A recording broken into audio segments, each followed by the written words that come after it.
What's the first gig that you like ever went to when you was like younger?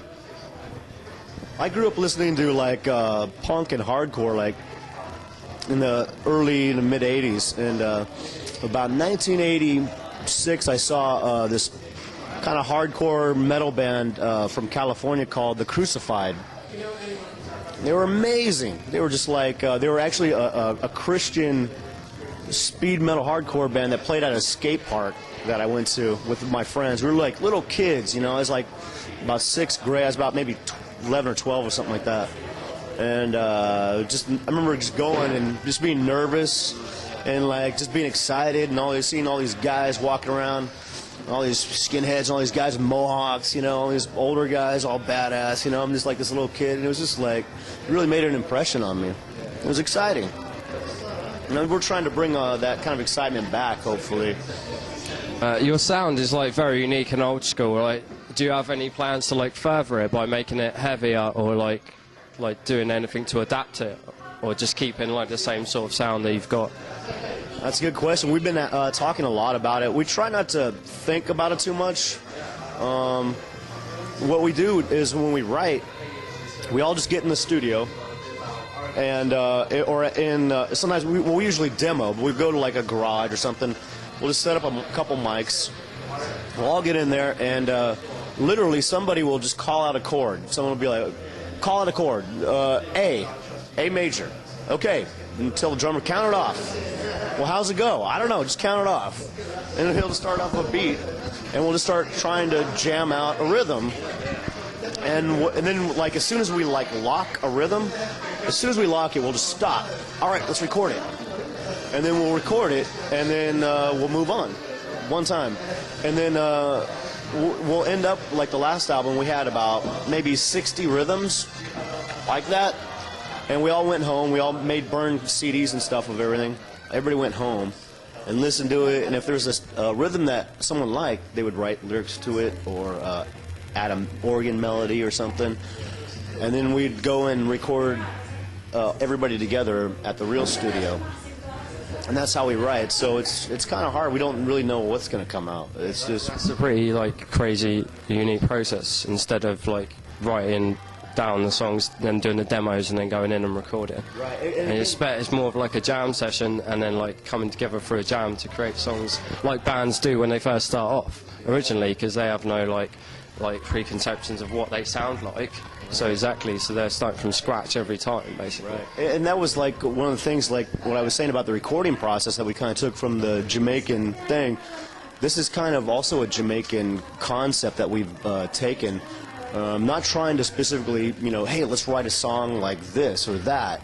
It's like, back then, they would just record rhythms all day, and then sometimes then they'd bring singers in, and they would write songs on top of it.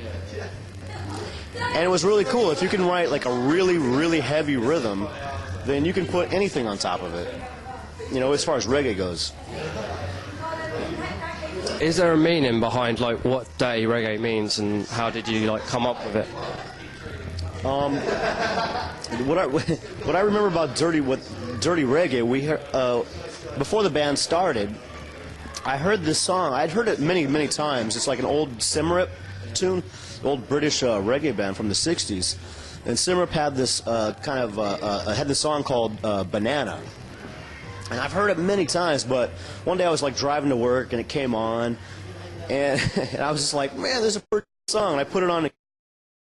Yeah, it's a good song. And I put it on again. You know what? This is a great song. I put it on again. Oh my gosh, it's a great song. Anyway, I listened to it like all the way to work and all the way home. I listened to it for like a couple days nonstop. So funny. I was like really stoked on it because like really driving, and it's got this big chorus, you know, sing-along thing. I was like, it's just got this gritty, nasty sound. I was like, man, this is dirty. And I played it for our singer, Jesse. I was like, man, you got to hear this song. It's really cool. So he's listening to it, and he's like, man, this is dirty reggae. This is just dirty sounding. Just nasty. He's like, this is what I want to play. And I was like, me too. So out of all the kind of styles of reggae, we decided that this was like something that had never really been touched before since back in the day. And bands like Simrip that just do that really aggressive, just kind of reggae. I was like, man, you know what? That's so freaking punk rock. it's tough, you know. It's like, man, people will get this, and we love the music. And it's like, if we just focus on that, I think we can go somewhere with it. Being like a very big DIY band, like since the beginning, like, how does it make you feel when you get up like on and play in front of thousands of people? Like, do you think that you've like achieved? It gives you that sense of accomplishment, or? You know what? That's a great question. It might be difficult for most people to understand, but we've been doing this music for 15, 20 years. Some of us, 20 years. And we've never had fame. We've never had fortune. It's always been do-it-yourself. When we couldn't get gigs in other bands, we would put on our own shows. And it's always been a punk rock ethic. To this day, it's all us doing it ourselves. And it's like, hey, if we get in front of we're in front of a small crowd like tonight, great. If we're in front of a big crowd, great. It doesn't make any difference to us. Some people might say, oh, well, you could be selling out if you play in front of too many people or something. It's like, we're not making any money. It ain't about money. If we did a gig and we got paid a couple $1,000s or something, fine. You know how much in debt we are anyway? It's like, who cares? We've been doing this, I've been doing this for 20 years, and someone wants to tell me you can't play in front of a big crowd one night, I'm just going to be like, what's wrong with you? I've been doing this for 20 years. Where were you when I was, in 1985? It's like, I'm not doing this for fame or fortune. I'm doing this for the love of the music. What are your plans for the future? Just to keep touring, or? Yeah, absolutely. We get back. We do Wembley Arena on Wednesday, which we're really excited about, and then we go home for Christmas, and then we go right in the studio and start or into the rehearsal studio and start writing a new record, which comes out in June, and then we do a tour with Dropkick Murphys in the U.S. in March. The Tim Armstrong record comes out around March, and then start touring again for the new album when it comes out in June. So we should be back to Europe and UK like May, June-ish.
Pop the trunk,